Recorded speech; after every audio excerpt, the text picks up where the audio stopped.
Hello and welcome, everybody. Hello. In this live session, we'll be talking about the philosophy of sentientism. What is sentientism exactly? How does it affect you? And where can you go to be part of this movement?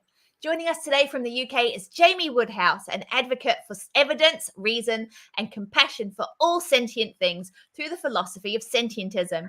He also happens to be the host of my absolute favorite podcast right now. I'm stumbling over my words here. It's 6 a.m. in the morning. I'm sorry, people.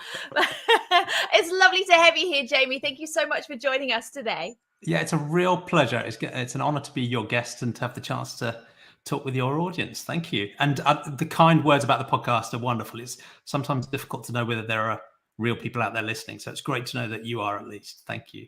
Absolutely, very much. It's a really different podcast and one that is so worth listening to. So we really look forward to sharing your mission today. And yeah, we look forward to bringing it up in this and hopefully getting you some more listeners there, because it really is a fantastic one. So Definitely. Before we delve into the depths of philosophical understanding of what is real and who matters, as Jamie might ask in his podcast, here at Vegan FTA, we always like to start out with getting to know a little bit more about our guests and their ethical journey.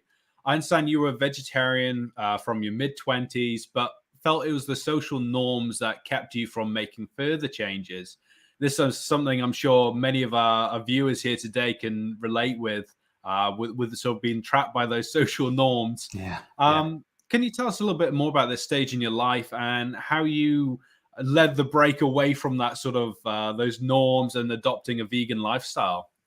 Yeah, of course. And I grew up in the Norfolk countryside. So it was a sort of countryside life, really. So in that context, we were around non-human animals a lot of the time. We had companion animals at home and wildlife, and for a while kept chickens in the backyard, and as almost everybody else did, ate animal products pretty much every day. So that was the backdrop. And I think the trigger for me going vegetarian was partly my sister, because she went down that road before me, and it was very simply on an ethical basis, wanting to try not to cause suffering and death to non-human animals. It was that simple. So she went down that path first, and I followed. But as you said, it was a really strange path looking back, probably quite common, but intellectually quite strange, because the logic was all very clear. And I did understand the basics, at least, of dairy and egg production and, the other stuff that would differentiate between a vegetarian and a vegan stance, if you like. But it felt at that time, and we're probably talking early mid-90s, that going vegetarian socially was sort of felt weird enough at that point, and going vegan was just taking it to a level where I wasn't comfortable. And it's really frustrating in a way to look back on the fact that I had quite a clear philosophical stance that was so explicitly blocked by a judgment about my degree of comfort with social norms. So yeah, that was pretty much how that felt. But then once that had locked into place, I brought to bear the full suite of human psychological defense mechanisms. I avoided looking deeper into dairy and egg production, for example. I sort of avoided the topic. I used the cognitive dissonance, the acrasia, the full toolkit to stop myself really thinking about it that much further, which was difficult in a way, because I still talked about being vegetarian quite a lot. So you're in this strange position where you're arguing for a position that really, to be frank, isn't fully coherent, and at the same time personally resisting going further. So yeah, frustratingly, it was probably another 20 years before I took the next step. And there's no final step here.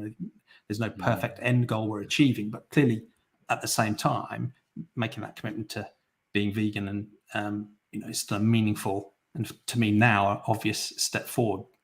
But yeah, there's a distressingly long gap between those two steps.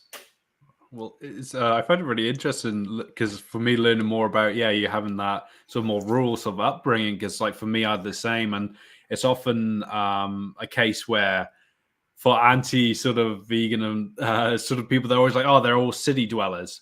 And it's true that I think for many of us who grow up in the countryside and amongst animals for a lot of the time, we build that connection with them, and we have those sort of bonds there. But then it's, as you say, it's the norm, it's the social conditioning around us, which then separates us from that. And so then when we do actually make that ethical connection, it seems yeah, you really have to break through so much more of that barrier because you're entrenched in that system. So yeah, it's great to learn that from you. And so yeah. It makes me smile you saying about how, you know, you would find yourself talking about vegetarianism when you were vegetarian, because when Gareth and I first went vegan, we said, right, well, we're vegan now, but we're not going to be those kind of vegans that always talk about it. And yet here we are. I'm glad you are too. wouldn't be anywhere else. And for our viewers today, any of them who haven't yet had the intrigue and delight of listening to you talk either on your podcast or on your YouTube channel, I guess we should probably talk about, you know, before we go any further, what exactly is Sentientism? Yeah, so I describe it as a worldview or a philosophy, just a way of thinking. And I guess it's trying to answer what I think of as the two most basic, but also the most important questions we might ask as humans. What's real, and what should we believe about reality, and who gets to matter, who counts in our ethics? So it's a worldview that's trying to answer those two questions, and it answers them in a sentence with, we should commit to evidence, reason, and having compassion for all sentient beings. So when it comes to thinking about what's real and how to understand reality, it says we should take a naturalistic approach that uses evidence and reason to try and form credences or beliefs, and we should do that with humility and open-mindedness to try and understand reality accurately, as opposed to maybe sort of a revealed or maybe a supernatural stance where we might believe something we're told without necessarily having the evidence. So that's evidence and reason. And then on the ethics side, the answer is in the name. When it comes to who matters and who gets to count, the answer that Sentientism gives is all sentient beings should get our compassion and our moral consideration. And in simple terms, as I'm sure most of your audience know, sentience is very simply, it's the capacity to have experiences, to feel things, to experience suffering, to experience flourishing, anything good, anything bad, even anything at all. So that's it: evidence, reason, and compassion for all sentient beings. Brilliant, yeah. And I love it. It's a fantastic worldview, and you know, to follow up, you know, because to me it sounds a lot like, you know, veganism. So how does sentientism? Before we started this, actually, we were saying how sentientism we're going to trip up on this. We're going to do this a few times, folks. So stay tuned. But yeah, how does sentientism differ from veganism? Because I understand they intersect very well, but like many other philosophies and ideologies. It's really early here, guys. I'm sorry. It's 6 a.m. for you. It's 6 a.m. It is. Yeah, I've been up since 4, and my coffee's just not doing the trick this morning. But like many other things that intersect, one doesn't necessarily mean the other. So what is the difference between sentientism and veganism? Yeah. So the trick in saying it, I think, is to pick out the word sentient, and then just pause for a moment and put ism on the end, and then it all works. But yeah, it's got too many syllables. I haven't yet come up with a snappier name for it. But so it has a strong overlap with veganism. And in a way, my veganism now is founded on my sentientism. So if you like, the reason I'm a vegan is because of my sentientist stance. You know, I care about all sentient beings, so I'm motivated to want to try and avoid causing their exploitation, harm, and death. And that leads you to really a vegan philosophy pretty directly. But having said that, there are some slight differences. So one is that most definitions of vegan tend to center on the definition of the word animal. So it talks about all animals. And again, there's a heavy overlap between sentient beings and animals. But a sentientist stance says, look, we should take a scientific, naturalistic approach to trying to assess which beings are likely to be sentient and which are not. So people will disagree over exactly which beings are sentient. But as an example, some of the really, really simplest animals, like a sea sponge, have no nervous system at all. So taxonomically, we do call them animals, but it's highly unlikely they're sentient. So there's one slight difference where you might find some extremely simple animals that maybe aren't sentient. So there's one difference. The other difference is that sentientism isn't just focused on animals or non-human animals, it's focused on any sentient being. So this might get a little bit weird and sci-fi, but it absolutely includes the vast majority of the animals that we have confidence are sentient, including all the human animals. So that's a tick and an overlap with veganism. But it's at least philosophically open-minded to the idea that there might at some stage be other forms of maybe even non-biological being that could be sentient. So you might think about alien or artificial intelligences that at some point might become sentient. And sentientism is neutral about whether that's possible or when it might happen. But it just says if a being can suffer, it should matter. That's it. It doesn't matter species, substrate, or anything else. So that's one other difference. But I think the biggest difference, there's two more I'll pull out. One is that I think the stance of veganism is often quite focused on what we can do practically and reasonably to try and avoid causing suffering, exploitation, and death to others. And a sentientist stance would echo that absolutely. But I think maybe a sentientist stance might go further, because it also says we should have moral consideration for all of the sentient beings, the sentient animals in particular, whether or not we have a role in causing their exploitation and harm. So whereas some vegans, I think, and I'd be interested in feedback from your audience, understandably will focus on farmed animals and try to end our exploitation of farmed animals and animals we put through research laboratories and animals that humans directly harm. A sentientist stance would say that all sentient beings, even those sentient animals in the wild, even if humans have had no interaction whatsoever, still count. We should still have compassion for them. It's open-minded about what we should do about that. But sometimes I do find the sort of center of gravity of the vegan movement doesn't take the problem of wild animal suffering as seriously as it should. And then the final thing, and I'm sorry because my answers are way too long here, but this is a really important. This is a really important difference. Is veganism is pretty neutral on the first of those two big questions about what's real. So you'll find vegans who have all sorts of different epistemological worldviews. They might have religious worldviews. They might see spiritualism as important. They might believe all sorts of different things in lots of different ways. You'll find atheists, agnostics, religious people, spiritual people. Sentientism is explicitly naturalistic. So it does say that we should try and believe and have credences based on evidence and reason, as opposed to maybe having supernatural or revealed beliefs. So that's a key difference between veganism and sentientism. Brilliant. Well, thank you so much for clearing that up. And yeah, definitely. It's interesting, when we look at, for a lot of our activists and stuff out here, we do have folks who focus in these one area, and I think for a lot of them, if they took the time to sit back and think, a lot of those, like the wild animal stuff would be something that they would care about, but they just get so sucked into the devastation that's happening in one area that, it goes by the wayside. But I absolutely love the approach to sentientism. And I know in previous interviews and stuff you said as well about, including even, say, AI in the future, extraterrestrial life forms, just in the case of, if they happen to appear, we don't want to be on the wrong side of them. Well, not doing it for that sake, but doing it for the sake of including everybody, and it's just, it's a great holistic way to be, I think. Absolutely. And one thing I must say, listening to Jamie's podcast, it asks these two questions, and they're really deep. When Jamie talks to his guests, and he has some wonderful guests on his show, it really gets every listener thinking, and you just go back and back and back and be like, where did my beliefs come from? Why am I here now? Why do I feel this way? It's an incredible lesson. And ever since we discovered your podcast, and not to mention your entire community of sentientists, which we will also talk about today. Did you see how I said sentientists right there? We've been wanting to get you on Vegan FTA and tell our followers all about it and about you. It really is a podcast like no other. And we literally recommend it to everybody that we meet. But I'm curious to know, what was it that got you started doing this brilliant series of interviews in the first place? I mean, why sentientism?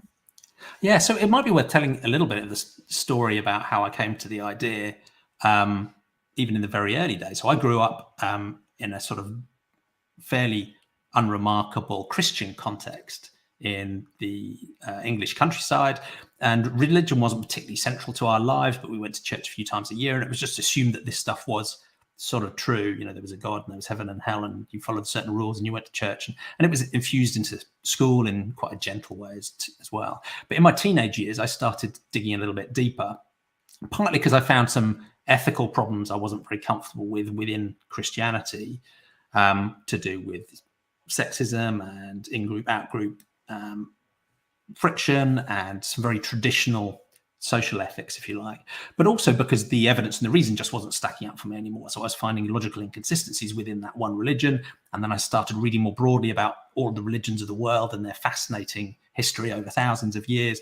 And that led me to a real appreciation for the richness of religious thinking, but it made me, as I learned more and more, it made me less and less likely to believe that these things were real. And I guess they just became clear to me that they were much more likely to be human fabrications and constructions than a revelation of something that was independently true. So I guess when I was 13, 14, I became atheist, which simply is just, I didn't have a belief that there was a deity or there was a God.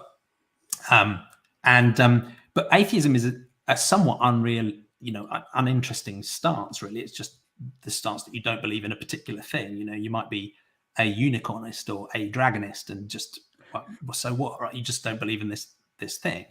But it doesn't say much about wider worldviews, and it doesn't say much about ethics either. So there are many atheists who still believe lots of other things without evidence and reason. So to address that, I sort of was looking into the wider philosophy of naturalism, which isn't just about atheism. It's about just using evidence and reason in a naturalistic way of trying to build credences. So I thought, well, naturalism is richer for me than atheism.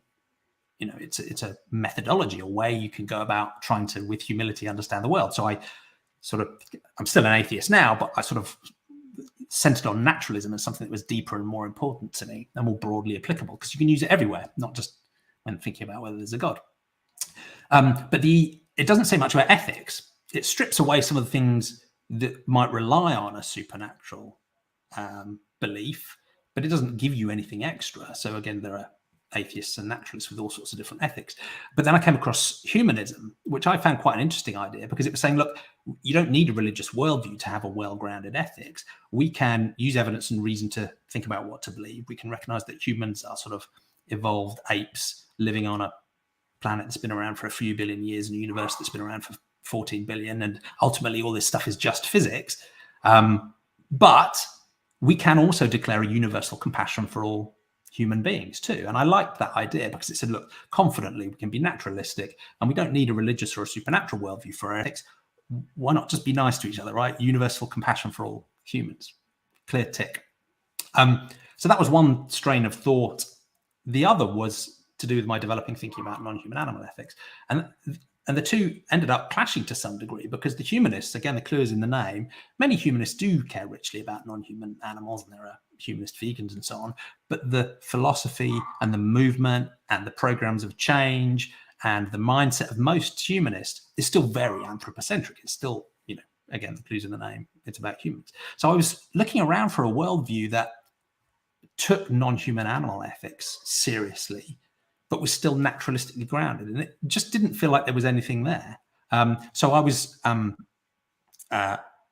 partly inspired by one of my previous podcast guests, Diana Fleischman, who did a talk to the UK humanists back in 2018, who framed this idea of sentientism. And I dug into the history of the word and how it had been used in some sort of fairly obscure corners of academia, and thought, well, why don't we sort of refresh this idea and make it into this combination of naturalism and sentiocentric compassion? And I guess that was how the two came together.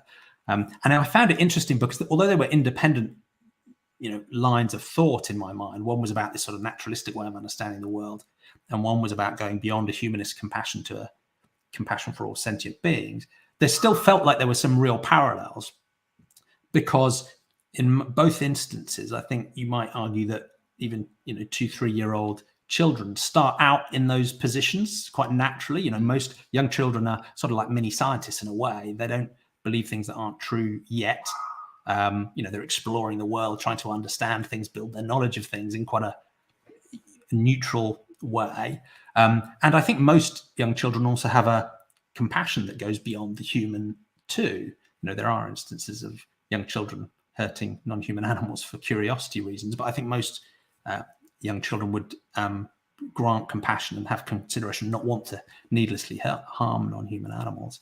But both of those things then get trained out of us by social norms. So it felt to me that there were some really interesting parallels in this dynamic between two stances I thought of as really almost self-evidently true and well-founded, but the fact that nearly everybody on the planet disagrees with one or both of them, largely because of social norms that for many people around the world teach them, frankly, that things I think are not true are true, and also teach them that despite this sort of starting point compassion we have across the species boundary, that it's completely normal to harm and kill sentient beings for trivial purposes. So there was another parallel there that I found interesting about, how powerful social norms are more of a blocker than the sort of intellectual challenge of coming to good answers. That's, again, too long an answer, sorry. No, it's great. We're loving the in-depth of it, and it's getting my brain ticking, just with it's great now that hopefully we can make sentientism the new social norm. That and veganism for us here at Vegan FTA. But it's just that whole thing of having those sort of guidelines to help you through life, I suppose, because I grew up with sort of Christianity, and so that was all the guidelines. And when I decided to go away from that, then you find yourself at that point of loss because you had those moral guidelines to sort of go from. And then, often those teenage years where you get all sort of hijinks because you don't know what's up, what's down, what's left, what's right. But, it's great to have this out there now, and the rebirth of sentientism, I suppose, that folks can hopefully start looking at their lives and seeing how they want to start judging who matters and what is real, which leads so well into a next question, which is about your podcast. And it's fantastic that you have the 2 questions. I wish from my writing for interviews I could just do 2. I know, right? We've done this all wrong.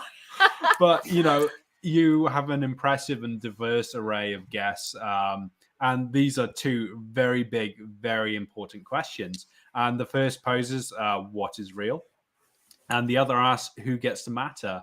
And so both of these can go incredibly deep, and they're very thought-provoking. I know for me, every time I hear them, I end up going on a dozen different tangents of answers that I would say for it every time I hear it come up. So there's a rabbit warren of answers that can come for these things. But as a network who are dedicated to creating, promoting, and improving animal activism, I feel that each of these questions are really inspirational in the development of our own advocacy. With your initial question of, what is real, could you tell us a little bit more about this sort of question and what it intends to elicit from your guests on the show? Yeah, it's a deceptively simple question, but as you say, you can go very deep. And I'm not a proper philosopher, I'm pretending largely, but maybe sometimes that helps, taking a sort of common sense philosophical view. But this question about what's real, I think you can, I sometimes frame it as almost a naturalistic approach versus a supernaturalistic approach. But you can think about that in terms of, which sorts of beliefs do you hold? But I think it's even more important to think about it as, okay, what's the method you use? How do you go about choosing what to believe and what to have credences in? And I think in a way that latter thing, the method, is more important. And that's why I focus on the application of evidence and reason rather than just the choice to only believe in the natural world as opposed to the supernatural world. But to talk a little bit more about that, I think of evidence in a very broad sense. So many people, when you think of evidence, will think of scientific experiments and randomized, double-blind, controlled trials and so on. And those are really important pieces of evidence, absolutely. But I think of evidence in a broader sense. The fact that this cup is here in front of me, I don't need a scientist to help me understand that that's highly likely to be a real thing in front of me. I could be wrong, but I can have pretty good confidence. So I think of evidence in quite a broad sense that includes our own experiences and our own perceptions as well. But of course, given the fact that science tells us we are, apes that evolved to survive on the savannah, that should also lead us to have some humility about our perceptions and our own reasoning, because our reasoning did not evolve to come to a perfect, crystalline, truthful answer in all circumstances. It practically evolved to keep us alive on the savannah. So we should have some humility. We should have a lot of awe about what we've been able to do through sort of bootstrapping this kit we have here, but we should have some humility there as well. And that's partly where the second word, the reasoning, comes in. Everyone intuitively knows what reasoning is. In a sense, it's just sort of good quality thinking or clear thinking. And it's something we all aspire to do, but no, we rarely ever get right. So again, that humility is really important, that we've got to be skeptical of our own reasoning, skeptical of the different sources of evidence we find, never overconfident. So I guess that's how I'd frame this, my answer to this what's real question. there's a stereotype sometimes of a sort of scientific worldview that is overconfident. We've done the experiments. Here is the answer. You cannot challenge it. That becomes its own dogma. And to my mind, that's antithetical to a real scientific or a naturalistic worldview. And a proper naturalistic worldview has to have humility at its heart. You've always got to be doubting and uncertain, always comfortable saying, I don't know, and always being open-minded to new evidence. But at the same time, that doesn't mean being so open-minded you'll just believe stuff when the evidence isn't there either. So hopefully that's the balance that, you know, I like to try and get when thinking about what's real. But when I'm speaking to my guests, it's fascinating because it becomes very clear, and I think, you know, any of your audience will have found this as well, that we don't always apply the same method in different parts of our lives. So even those people that have very strong supernaturally founded beliefs, where they are very comfortable that they're not even grounded on evidence. It's just an article of faith, and there's some pride in that. You know, many religious people say, look, I don't need evidence. It's a question of faith, and I'm proud of my faith, and that's why I believe these things. Then apply a very different methodology in their day-to-day lives.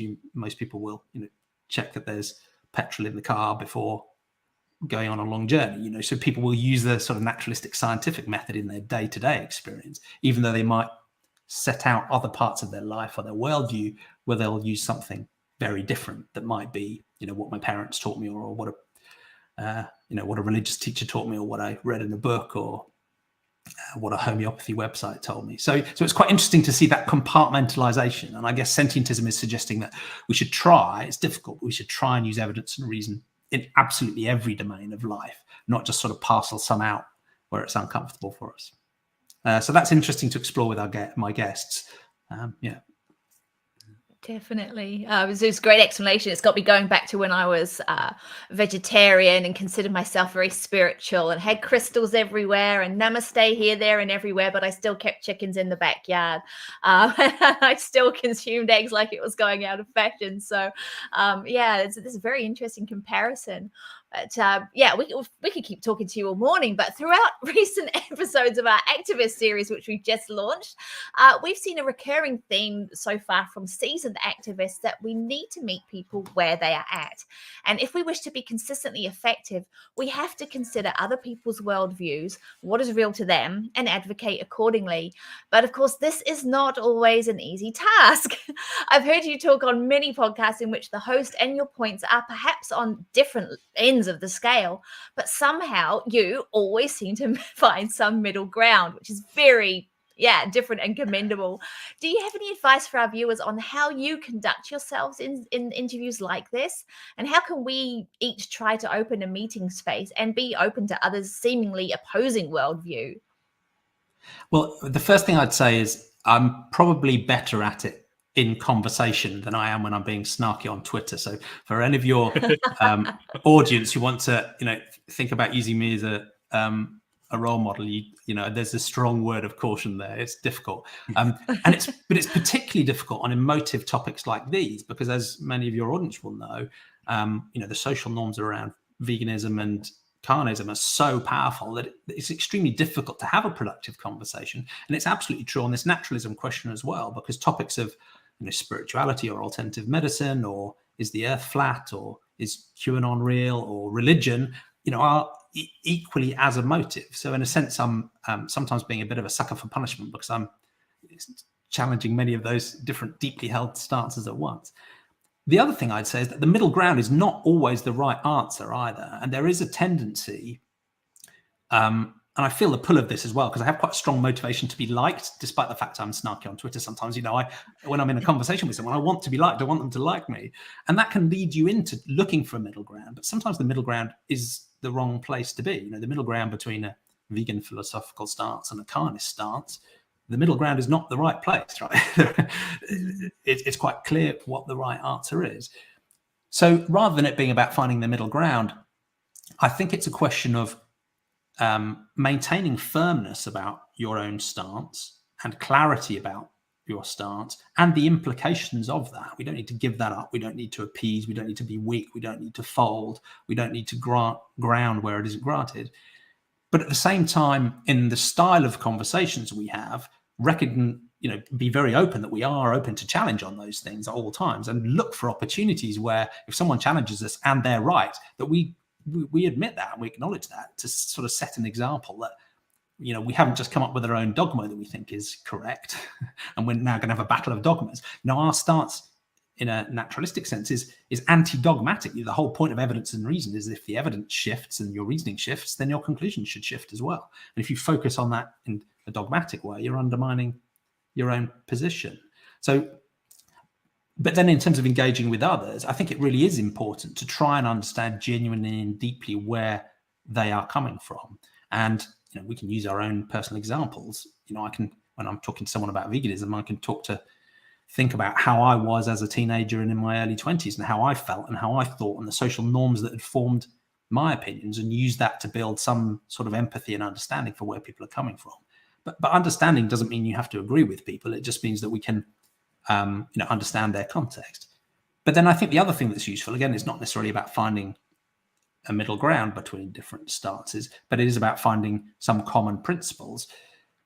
Is that if you dig back, I think you can often find those things. So if I'm talking to someone who is, has very different worldview for me because they have a faith-based stance about something or other, it's interesting to talk about their daily lives and how they do use evidence and reason in their daily life. And you can find that for most of their life, they actually take a naturalistic stance, and you can maybe build from that. And in the same way, when we're talking to someone who maybe has a very anthropocentric ethical stance where they think, only humans matter, you can start from the compassion that nearly every human feels to some degree, whether it's their own family or other humans or companion animals or wild animals, and use that as a starting point. Nearly everyone feels some sort of compassion, and you can just use that to tease out what's the reason we would restrict that when there are other beings that are suffering. So I think there are things you can do to try and find common ground while maintaining that firmness.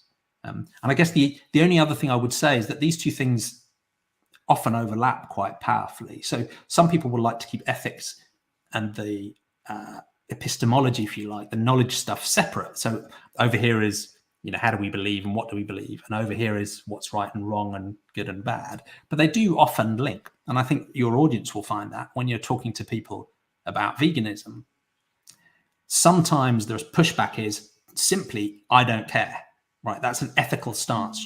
Non-human animals are in farms. I don't care because I've categorized them in a certain way. They do not count in my ethical calculus. So that's an ethical pushback. But I think more often, actually, you find the pushback is about facts and knowledge and belief. So people believing that, farming can be humane, or that non-human animals maybe don't suffer, like Descartes torturing his wife's dog. Or, there's quite a long list of, frankly, incorrect facts that people will often use to shore up their ethical stance, rather than it being an ethical stance. So that's another reason why I think, even for, any vegan, it's a powerful part of our toolkit of argumentation and policy building and advocacy that we do commit to using evidence and reason, because it's often fabrications and falsehoods that are used to push back on us, as much as someone just saying, I don't like your ethics and non-human animals shouldn't count.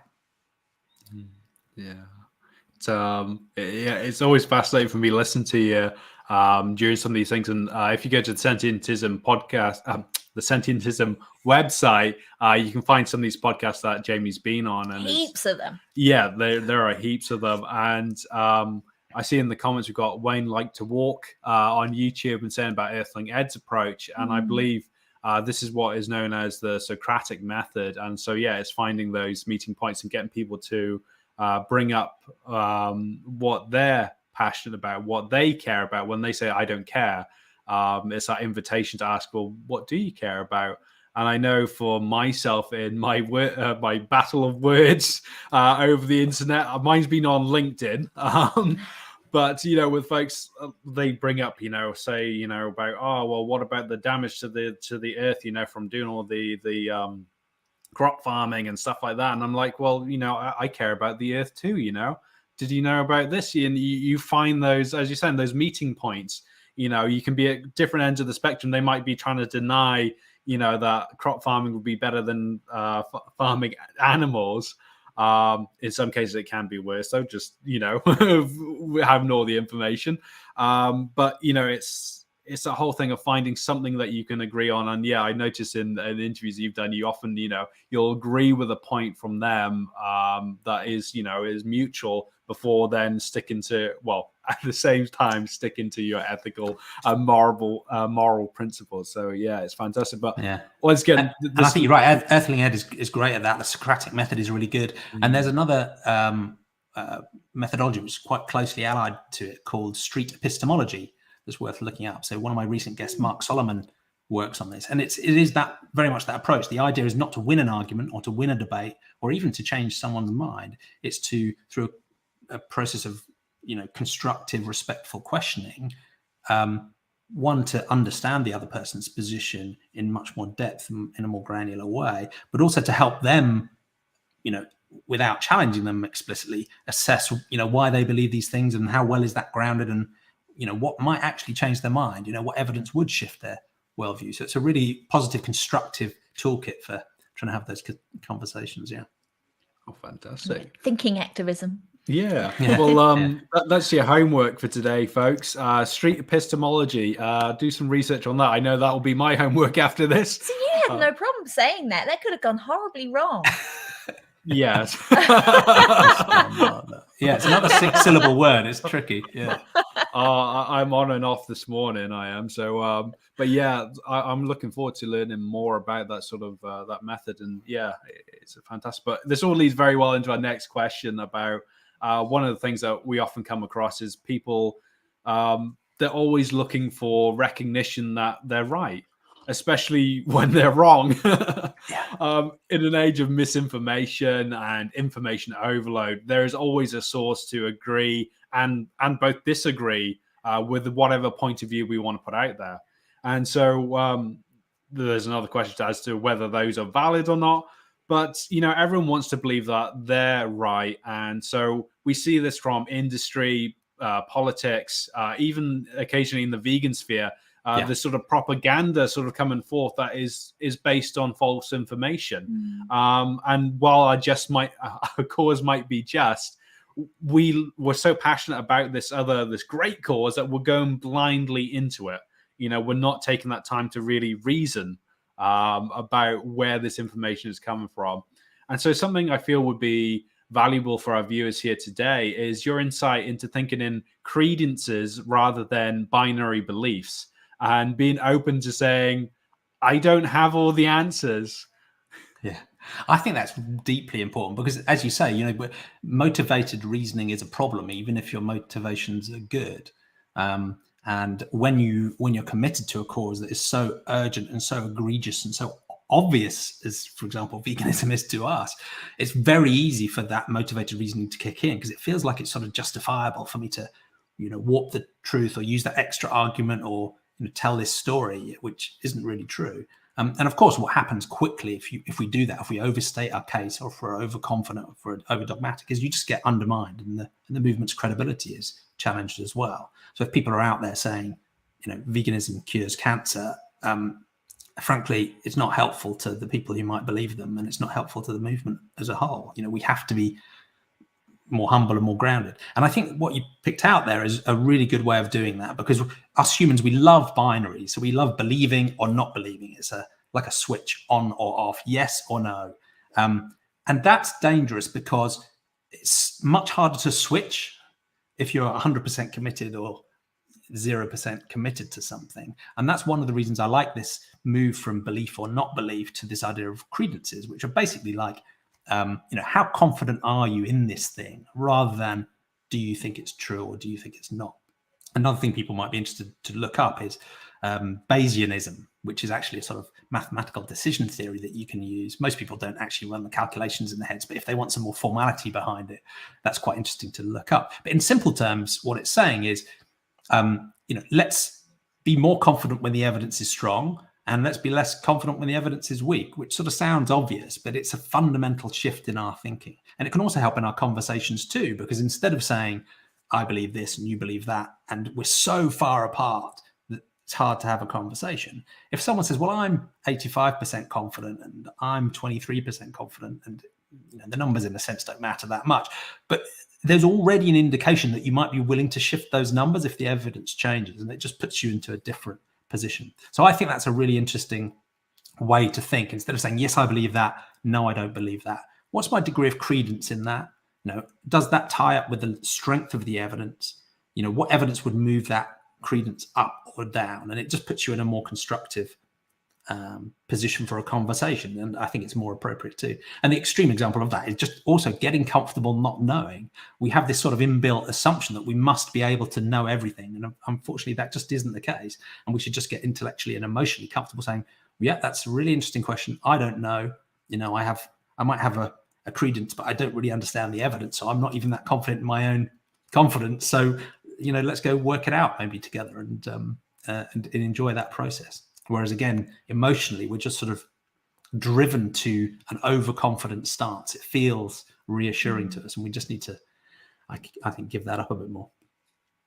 Absolutely, comes back to that humility, I think, that you mentioned earlier on, and it's so true. It is a problem among vegans because, like you say, we so desperately want.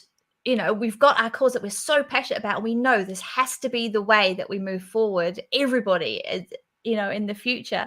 And yet we also tend to cling on to every shred of hope and every article and everything that we see and that we read. We're like, yes, we're heading towards the right direction. And we've got Gareth here on the Vegan FTA team with his grumpy hat, which I am not letting you bring out today. It is too early. I haven't seen it at all yet, even though it's 6 o'clock in the morning. I'll show you at the end, Jamie. Don't indulge. I don't believe he has one. Yeah, you'd be surprised. No, I wish. What's wrong with my grumpy hat? because you like putting it on just because you can. But I was going to say, we've also got Gareth. We've also got Geordie Kesamajana on our team, who is an amazing advocate as well. And quite often we get snippets of news and things on the team all the time who, they get us really excited. We say, yeah, we're going to share this and it's going to be great. And what a great story. And then we've got Gareth and Geordie who are like, hang on, just hold on a minute, slow down. This sounds very nice, but the evidence is this, or, this isn't actually, to stop taking things at face value. It definitely made me think about that. It's so important in our movement, I think. Yeah, I agree. And it's a really powerful human psychological thing. We love stories and narratives and the news feeds that, for example. But if we could, it's difficult to do, but if we can move a little bit from news to data, we could move a little bit from, narrative to evidence, or at least have stories that are grounded in the evidence, then, I think that would be a good thing. We're often too led astray by a compelling story with a really interesting hook that isn't really backed up by the reality. Because we share a lot of sanctuary footage, and it's something that we love being able to do is share these animal stories, and they're fantastic things to share because they're easily shareable for others. Then because everyone wants to know these heartfelt stories. Yeah, but there are so many so-called sanctuaries out there who are also still exploiting and profiting from their animals, and so a lot of the time we have our content feed behind the scenes, and we'll have stuff go into there. And it's me or Geordie with our grumpy hats on. We go in through and have to go through and check the data to see, hey, look, no, they're eating eggs here, they're riding horses there, they're doing this, that, and the other that doesn't fit into our world belief of ethical veganism. And so that's not content that we wish to share. Although we know if we put it on the platform, we could get it viral and send it all over the world, and people connecting with this lovely heartfelt story, but it's not in making that moral and ethical connection that we believe needs to be happening. Also, we'd rather support the folks who are putting their whole heart into just rescuing animals and not exploiting them. And so, you do have to go through with a fine-tooth comb, I feel, folks. It's It's a bit hard. And things about, like products where the ethics are, is this organization vegan? Is this manufacturer vegan? There's all things that, we do have to dig deeper. We do have to and it doesn't take long. It's not hard just to delve a little further. It's, it takes Gareth and Geordie a couple of seconds to just put us right. And we're like, okay, right, we'll forget about that one then. But but it's so important for, for your credibility and the credibility of the movement is, it takes a long time to build up credibility and it's remarkably easy to lose it. So, a worthwhile effort. Appreciated. Absolutely. I'm just going to take a second before the next question just to say hi. I want to say hi to Kerry Hopkins. She has just gone plant-based and she is non-leather wearing this last fortnight. Keep it up, Kerry. We never thought we could do it. We thought it was far too extreme, far too hard. Here we are, 5 years down the track. And Jamie is ahead of us and doing amazing work. We've got, I'm sorry, I hope I get your name right, Miss Celia here, who is in great appreciation of all that you're doing, Jamie, which is wonderful. Thank you. We have got the 40-year-old vegan. We've got all sorts from all around the world this morning joining us. So thank you so much, everybody, for tuning in. And, all we can say, hi, Suli. Suli's up early again, like us in New Zealand as well. It's lovely to see everyone. And through our research, we've heard you talk to, about the Sentientist view on many big topics as being frustratingly neutral on purpose. We're going to the other end of the scale now, aren't we? Going from super enthusiastic or super depressing to, this frustratingly neutral stance. And from how I interpret it, sentientism it's a baseline that we apply our own world beliefs to, and they then form our own answers to moral and ethics situations or questions. Would this be an accurate interpretation? Yeah, it's in a way it's trying to address, I guess, this problem that it seems to me most human-caused problems are either down to a failure of compassion, people not caring, or people just getting stuff wrong. So that's why it's trying to answer those two things with a sentiocentric compassion where all suffering counts, and we use a naturalistic approach that doesn't guarantee we'll be right, but it's just more likely we'll be right than if we make stuff up. But at the same time, those are the only two things it's focusing on. So it's trying to be really, really basic as a platform, if you like. That's it. Evidence, reason, and compassion for all sentient beings. Be really firm and clear about that platform, but then leave the space open for a sort of dazzling pluralism of different approaches on top of that. So on the evidence and reason side, lots of different people might be committed to using evidence and reason, but still come to different conclusions. They might look at different evidence, they might reason in different ways. You might think over time they might converge or they might not, who knows, right? But there's still lots of space for different types of belief and credences there. But hopefully all of those people can still have constructive conversations because they're all committed to using evidence and reason. And when it comes to the sentiocentric compassion, which is simply saying all sentient beings matter, there's still lots of open questions there about whether you push for something that's super egalitarian between every single sentient being, the ant, the human, the mouse, the pig, are they exactly equal in moral consideration or not? Or how do we prioritize different causes? And there are also completely different ethical systems you might apply there. So you might apply a feminist care ethic where we should care about all sentient beings. Or you might take a deontological or a rights stance, which says all sentient beings should have rights. Or you might take a more utilitarian approach where you say, the well-being and the suffering and flourishing of every sentient being counts in our moral calculus. So there's lots of different ways, or a virtue ethics that says, kindness and to sentient beings matter. So there's loads of different ethical systems. And in a way, sentientism is saying, well, that's fine, have fun, work things out as you like, but let's at least agree this basic platform that every sentient being matters morally and should get moral consideration. And at the same time, although it's really irritatingly neutral and very, very broad, it still has teeth, right? So if you're committed to using evidence and reason, you have to be willing to engage in a serious debate about the evidence and your reasoning. And you have to demonstrate that if the evidence shifts, your conclusions and credences will shift otherwise you're just pretending to be a naturalist. You're not really doing it. And in the same way, if you have this sentiocentric compassion and you have moral consideration for all sentient beings, that has to mean something, right? That you can't say I care but I'm still going to needlessly harm and kill. Those two things aren't consistent. Even having some basic moral consideration, some basic compassion has to mean at least we wouldn't needlessly harm, kill or exploit. So that's partly why sentientism, I think, quite directly motivates vegan philosophy as well. Yeah, I've almost forgotten the question now, but I talked too long. Sorry. But yes, it's a really broad platform, but unashamedly quite firm about those stances, but then dazzlingly pluralistic beyond that.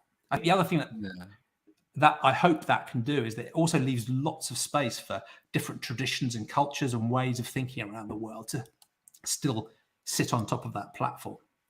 And it certainly seems to in the communities we're building. They seem to resonate lots of different types of people from all around the world based on that sort of common baseline. Yeah. In my simplistic mind, I almost imagine it as, with Lego, you got your base block and then you can build everything up off it, but you need those studs at the bottom to stick it together. And so it's a great one to sort of have as a foundation. And we see it in our audience here today, coming from all different backgrounds. We all have different things that what is real to us and who matters. They all change slightly, a lot of us come together on who matters, but what is real is a big question. And so what their other foundation blocks are, it can take us to many different places. And there's probably one other thing I'd like to throw in here, which is while sentientism as a stance is explicitly naturalistic, that might lead some people with maybe a religious or a supernatural worldview to feel excluded or challenged in some way. And I'd be quite comfortable having the conversation to say, well, I think your way of believing is less likely to be accurate about the world than mine. Well, that's fine. Let's have a conversation about it. And I think it's a mark of respect that we can have that conversation. But we can absolutely still work together on this sentiocentric compassion and that all sentient beings matter. So one thing I absolutely love is engaging with people with a religious or a supernatural worldview who are working within their own communities to try and make them more universally compassionate. So what the interview I've just released is with Lisa Kemmerer, who's interestingly very cagey about her own worldview, although I have my suspicions, but she's worked with so many different world religions within those communities, helping them, for example, in the Abrahamic religions, seize on this sort of sense of universal compassion and love and using that as a platform to think about non-human animals and moving towards veganism and the fact that the Garden of Eden was vegan, but also looking at Eastern religions and concepts like ahimsa and the sort of deep cultural resonance of caring about non-humans in many of those religions as well. So, while sentientism is an explicitly naturalistic stance, because one, I think we're more likely to be right about the world if we take a naturalistic approach. Two, because if we want to make the world better, it's good to understand it accurately, which is hence, again, naturalism. But also because there are some supernatural ways of thinking that seem to warp compassion. They make it conditional or constrained or, in intrahuman ethics and certainly across the species boundary. But that doesn't mean we wouldn't have absolutely common cause with people of all sorts of different, supernatural, spiritual, religious worldviews when it comes to extending a universal compassion to all sentience. So I wanted to throw that in there too. Yeah. Well, I look forward to talking soon about the Sentience community because, that's where it's a big melting pot there. It's so lovely to see that so many discussions from so many different points of view. And I suppose it's what would be called, it's a brave space as opposed to a safe space. Because I think, a lot of people I know haven't come across this too much, but safe space is where everyone feels safe and secure and expressing how they feel about things. But, in a brave space, this is where we're able to sort of say, I don't feel comfortable with this, or, we're able to question these things and have that, that mutual point. And this is what we're trying to build here at Vegan FTA for all of our audience members from wherever you are, whoever you are, whatever it is you're doing with your life, is to be able to come into this space and we can all find a mutual ground. But, if there's things that we're not doing right, if there's things that, we can talk about it, we can explain each other's points of view and, see it and make a greater movement. And so I love what's happening with the Sentientism space and how it's all sort of coming together and people I'm butchering the word today. I'm saying that. Yeah, I see Jackie's look at me and I'm just like, But it's not my morning, folks, for I can't even think of the word now. Enunciation? Yes, enunciation. Yeah. I got that one fine. Another big word. You've done well. Yeah. You've done well. I'm going to be sacked after this, folks. Don't worry. But no, it's just great to see how everyone's coming together. And so we'll speak about that soon. But for as avid podcast listeners ourselves, it just brings us so much joy to see all the different guests you have on there, many of who are partners of FTA, colleagues and friends. We even have Vegan FTA's very own Jackie Norman coming up on a future episode. Yeah, coming up soon. Very good. I look forward to listening to that one because I was in the other room half listening to it. So he can only listen to my side of it. So. Yeah. But we also have one of our lead writers, the author of Ethical Vegan, Geordie Casmit-Jana, and also fellow grumpy hat wearer, Geordie. He's also on the show too. So that one's already out as well. Yes. That's a previous one. Yeah, great conversation. So please, there's the ticker going along the bottom, folks. There, you can find your way to the website to listen to those podcasts. But yeah, it's just so great having all these different world views coming together, and you often have guests on who may not necessarily stick to being sentientists. People with so many different, as we say, different views.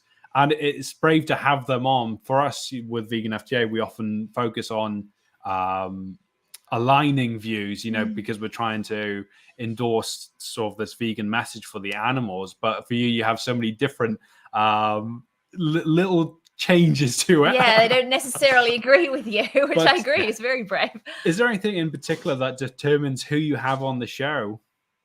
Well, I do have a bit of a bias because I'm trying to normalize this way of thinking, given the social norms we talked about that very much push people in a supernatural direction and in a, anthropocentric direction. I really just want to normalize it. So one of the things I'm hoping is that people will just get the impression. I'm sorry, Luna, what's up? There's another sentient being behind me who sometimes likes to join in. What's up, Luna? Are you going to come and say hello, or are you just going to bark from a distance? Oh. She's wagging her tail but looking angry at the same time. I'm not sure. I'm trying to concentrate here. I'm on a live stream. I'll come and see you in a minute. Oh. Yeah. So in a sense, I'm trying to normalize this way of thinking by just helping people see how many intelligent, diverse, careful thinking people come to this way of thinking. So when people agree with the sort of sentientist baseline, it's good to normalize that way of thinking, but it's also really interesting to then explore that diversity of different opinions, because even if we agree on sentientism, we may well disagree radically on lots of other things. So that's quite interesting to explore. And when it comes to the guests who disagree with either the naturalism or the sentiocentrism of sentientism, that's interesting as well, because sometimes they don't think they agree until I point out the implications of sentientism, and then they back away. So one classic example is the person who says, "Oh yes, I care about non-human animals too," and continues to consume them. So we'll have echoes of that or similar things in a naturalistic context where someone will say, "Of course, my beliefs are based on evidence and reason," but then we'll explore some areas where clearly that isn't the case. So that's really interesting to do. I guess. Again, I don't want this to become a sort of dogmatic thing. I want it to be open to challenge and open to test. So I'm very interested in having thoughtful people come on who have different points of view and are willing to have a constructive conversation. So I guess that's really the test. And at the moment, the center of gravity of it has been quite academic. So there's a lot of philosophers and sociologists and psychologists, and those people are fascinating because I want this to be an everyday philosophy that you can understand in a sentence: evidence, reason, and compassion for all sentient beings. But it's still quite useful to sort of check that the underpinnings and the academic stuff is solid as well. So that's really interesting to explore with those academics. But I'm also keen to have activists, people from different walks of life, celebrities like you, Jackie, and others, just to show that it is a worldview that anybody can pick up and understand in 5 minutes. And it might take a lifetime to work through the implications, but it's something that anyone can just choose to pick up and work to apply.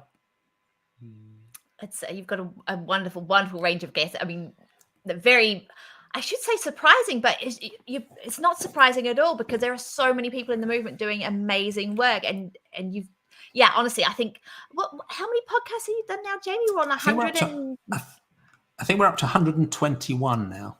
Yeah, 121. So there is a lot of wonderful archives for listeners to get started on. And I must say, it's our favorite thing to do on a weekend, particularly Sunday morning. We're great, get very domesticated. We make soup, and we've got these big pots of soup going in the kitchen. And, we've got Jamie's podcast on, and it's just wonderful. And it really gets us thinking. And to all the viewers, listen to Jamie's podcast. It will get you thinking and just take some deep dives. We have some wonderful conversations, don't we, afterwards? So it's awesome. And if any of our viewers today are interested, carry on. Yeah, no, and I'm just very proud to be part of your morning ritual. It's an honor. But and I'm interested in feedback too, because I do find, there's some risk in these conversations about, am I being too polite? Am I being too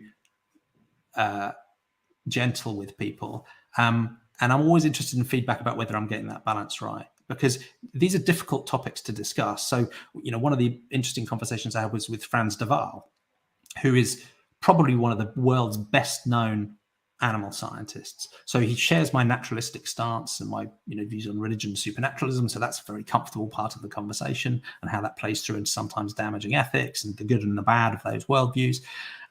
He's probably done more than almost any human to help other humans recognize the richness and the power and the value in non-human animal relations, and the fact that they have their own proto-morality and the fairness, thinking about fairness amongst chimps and their ability to recognize themselves. And his books are absolutely amazing. His richness of understanding about non-human animals is enormously powerful and deeply pervasive through human culture. His TED Talks have had God knows how many million people look at them and listen to them. But then when you go from his total confidence that many non-human animals have moral agency and they act as moral agents, they care about each other and they have their own ethical codes to some degree. When you switch from that to talking about, should we consider them moral patients, and what are the implications of that, that gets quite difficult, right? Because he's not yet in the vegan club. And as you explore that with someone around a topic that is so obvious and clear to you, it's quite difficult to navigate. How do I respectfully have a conversation with someone who is so knowledgeable but can still be trapped by social norms that I think are glaringly obvious, and we're actually discussing them in the conversation at the time? So yeah, I don't want to belabor it, but there's quite a few of those sorts of conversations, both on the naturalistic side and also on the sentiocentric side and the vegan implications of it, where it's difficult to navigate in the moment. So I'm never quite sure whether I'm getting the balance right, but hopefully it makes for an interesting conversation at the very least, and hopefully some of those guests go away and think a little bit more afterwards. But I think we both agree. For us, you hit the nail on the head when you're going through it, though. We're taking that gentler route because you enable them to speak freely about it themselves. Whereas we listen to a lot of podcasts for our research, for all of our series, Activist, this live series, Activist to Follow. We listen to so many podcasts, and there are so many. Sorry, folks, there are so many terrible hosts out there. I'm one today, bumbling idiot over here. But there's so many terrible hosts out there who they have their morals and their worldview, and they'll have a guest come on, and when there's a contradiction, they'll just sort of brick wall against it, and so then it just doesn't allow the conversation to sort of emerge naturally. And as I say, from taking that slightly gentler route, you allow them to really bring forth what they truly desire to, what their real views are, what they're actually thinking, as opposed to what is my counter to this argument. And so I suppose it's sticking with those credences as opposed to the binary belief systems that, you're open to that new information, which, I think has been hopefully something great for our viewers to learn today, is that openness to new information. And I don't think we're going to talk to carnists and all of a sudden be switched back over to that side or anything. But, we might learn something that we didn't know, especially from talking with farmers and all that. They may teach us something that, we can advocate upon and advocate with. And so we think you're just doing a great job with it. And you're one of my favorite hosts at the moment. Podcasting, I think, maybe. You've just been very, very easy to listen to, but you talk about such deep topics while, just really letting the conversation flow, and we love it. To give you an idea, actually, of this chat, and hopefully we send a lot more listeners your way. Normally, when we do lives, our audience goes up and down and up and down. This has stayed probably the most constant, I think, of every live that we've ever done, which means to us that hopefully there's a lot of people out there enjoying listening to you. So it's not just us three. No, I think it's you they're listening to. It's wonderful, and it's great. I hope that we get you a lot more viewers. We've got a question here from Kerry, our new vegan. Thank you so much, Kerry, and I'm really glad that you found us here at Vegan FTA, and do go and check Jamie out at Sentientism as well. Kerry says, I would like factory farming to be illegal. Do you see this happening in the next 100 years? Now, for me, I can say absolutely, not be able to back it up. Jamie, what would you say to Kerry's question? I would like it to happen, and I can't cite really clear evidence that it's going to. So, I don't know what my credence will be about it happening. Predicting the future is difficult. But there's two sides. One is the power of social norms are so difficult to change, right? So that might lead us to think this is never going to happen. But at the same time, if you look at lots of other social justice movements or ethical movements, they always feel too slow for the people who are trying to push them forward. And the people resisting are always scared that they're going too fast. But when you get to that tipping point, and you don't need 50%, 60%, 80% of people to agree with you, some of the academics think you might only need a few percent or 10% before a shift can happen. Those shifts can happen really quickly. So when you think about, these are all problems we're dealing with still today. So I'm not pretending they're fixed, but in certain countries, when you look at the legal and policy shifts around racism, sexism, homophobia, various other topics, you've gone from a position where it was absolutely inconceivable that something would change to within 10, 15, 20 years, having a radically different stance. So that's partly where I get my hope from on whether factory farming and maybe even ultimately all farming could be illegal, is that these norms can shift very quickly and very powerfully. And I wouldn't underestimate how quickly that will take. I think the other thing is that the movement talks a lot about just transition. And I think the challenge when we're facing this topic is we need many, many thousands of different just transitions. That's another area where I think the vegan movement overall has a lot more work to do. We focus on the moral justification and we focus on the environmental problems that are being caused and the human problems that are being caused. We haven't yet put enough work into, okay, how are we going to actually make this happen in terms of a transition? And I think we need to do that partly because it helps to persuade that we should do this thing if we've got a plan, because it feels feasible. And then you'll get less of the silly questions about whether there'll be millions of pigs running loose on the streets if we don't have a... Cows taking over the world, yeah. Yeah, but two, because I actually think we're going to have to do this. And you can see it starting now, at least in pilot instances with the Right to Advocacy program and Miyoko's Creamery and some work that's going on in Scotland and across Europe and different places, and in India with SAMU, who are already helping to transition the industry in a positive direction. And we're just going to need thousands of those just transitions. So I wouldn't underestimate how quickly it would change. So that's a qualified yes, I think we can get there. Yeah. And one of my previous guests, JC Rees-Anthis, has written a book about the end of animal farming. And he thought that by 2100, substantially we'd be there. There might be some pieces left, but substantially we'd be there. So I'm on his boat. Yeah. Wonderful. Another book I've got to check out. I like to stay optimistic about this as well, and I think Luna's got a good argument for it as well. Yes, she was chipping in. She is displaying her sentientism. Yeah, but there's some great work being done, as you said, with Miyoko's in the UK. Jackie's been working with. Miyoko's not in the UK. No, Miyoko and the UK. Oh, sorry, I thought you said Miyoko's in the UK. I beg your pardon. Now I'm losing it. The UK. But also Jackie's been also working with some of the refarmed sort of projects and making these transitions so that we're actually looking at the solutions to get farmers to change from these industries. And so that may well be an interesting area for you to look into, Kerry, if that's something that interests you, is about these sort of farm transitions and such, because that's one way that we're going to help end the system is by helping people out of it. Absolutely. We're all very familiar with the fact we need to give consumers fast, easy, cheap, delicious choices, but we need frankly farmers and fisher people to have choices too, and communities too. Yeah, because we talk about trying to bring down the price on stuff like our Beyond stuff, from $10 down to $5, but when we're looking at farms, we're talking about millions of dollars that are invested into this, and then if they want to switch over to oats, peas, whatever, growing mushrooms instead of a pig farm, the bank are going to say, well, I already gave you millions to do this. It's not just about bringing down the decimal points on our Beyond Burger. It's the case of we need to change these, the legislation, the subsidies.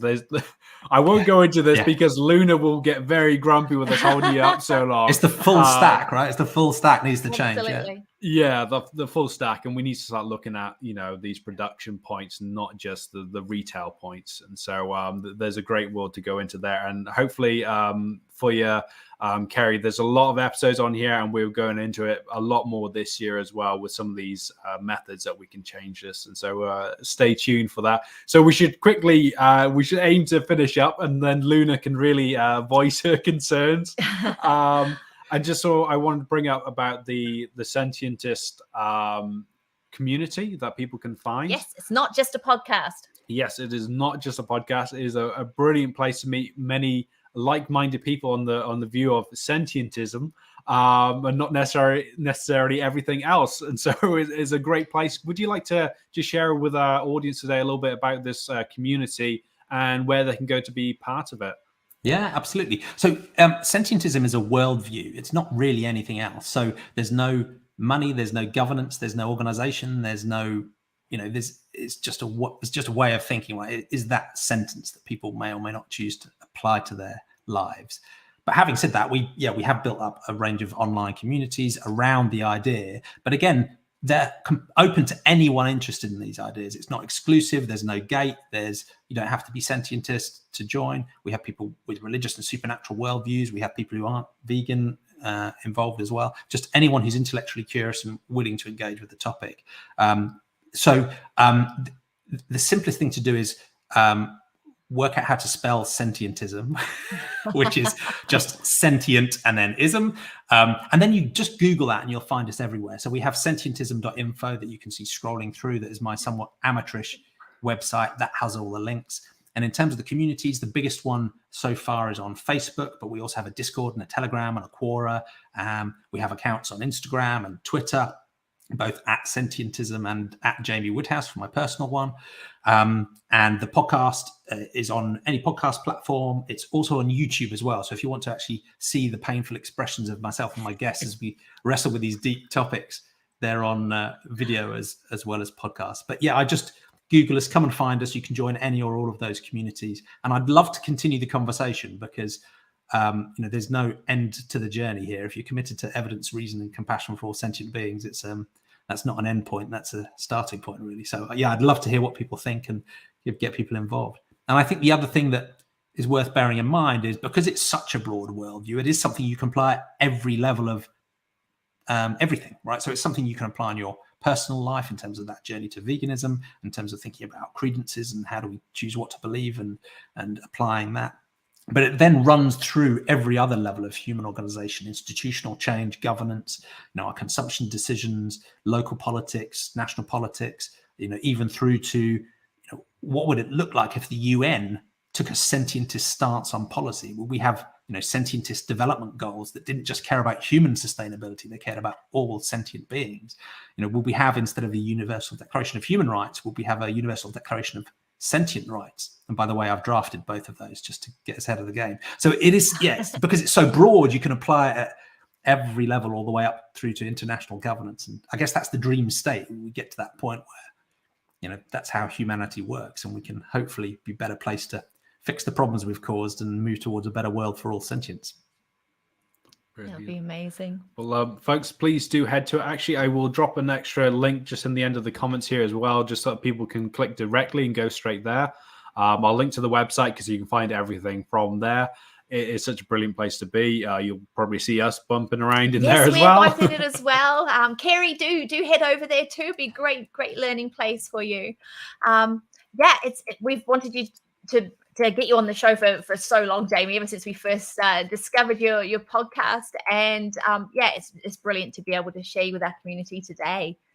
It's such an honor and such a pleasure. And I think the community you've built here probably has quite a lot in common with the Sentientism one, in that, we'll have some difficult conversations. We're dealing with really hard, important topics, but hopefully the people have enough of this shared commitment to compassion, even for each other, that it can still be quite a positive social media experience. So, yeah. No, well, it's just been fantastic having you on today. Absolutely loved it. I'm sorry for my enunciation of so many I've enunciated greatly on some, absolutely butchered other ones, which is definitely not good for a vegan. But thank you everyone as well for tuning in today. Yes, thank you for all your comments and your feedback throughout this show. It's just been so lovely to have everyone joining in this conversation, and hopefully do check out the archives as well. Like amazing names on there. There will be something for everybody in Jamie's archives of all 121 podcasts so far. You'll even see me on there soon. Jamie managed to enjoy interviewing me as I went off down many different tangents with just 2 questions. I loved it. And our third question is, how can we make a better future, which is even more crazily difficult. So, but you answered that one too. So pretty good in 90 minutes. Thank you so much, and I hope you really enjoy listening, all of you. It's really, I should say, vegan food for thought. It really is. It will get your wheels turning. Hopefully better than us at 6 o'clock this morning.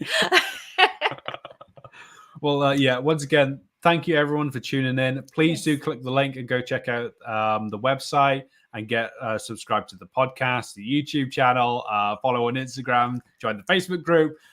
Get out there, get following this movement, be part of it, and enjoy. I hope you enjoy it as much as we do. So thank you all for joining us. You've got one more question from Barbara. Can we see the grumpy hat? You will have made his day now, Barbara. You realise that? Am I actually allowed to put it on now? You can put it on. Now we're at the end. Yeah, this is my ironically grumpy hat. I love it. I love it. He even wears it when he's doing hard stuff at work and he's there on his computer and just, Actually, it has hidden benefits. It's quite a wide hat, so I can do my editing with my headphones on, and I don't have to worry. And then also, when Jackie comes in and I'm in this stew of editing, and I can look up and I'm furiously in the corner. How can Pikachu be grumpy is beyond me, but that's his grumpy hat, and he's quite attached to it. So. I love that. I thought it was just a figurative hat, and now my mind has been blown. It's wonderful. It was. It was, and then a trip to the charity shop, and I'm like, that's my grumpy hat. I'm going to get really aggressive with that one. It's perfect. So, thank you everyone for tuning in, and we'll catch you on the next live stream. Thank you so much, everyone. Enjoy the rest of your day wherever you are. Thanks, everyone.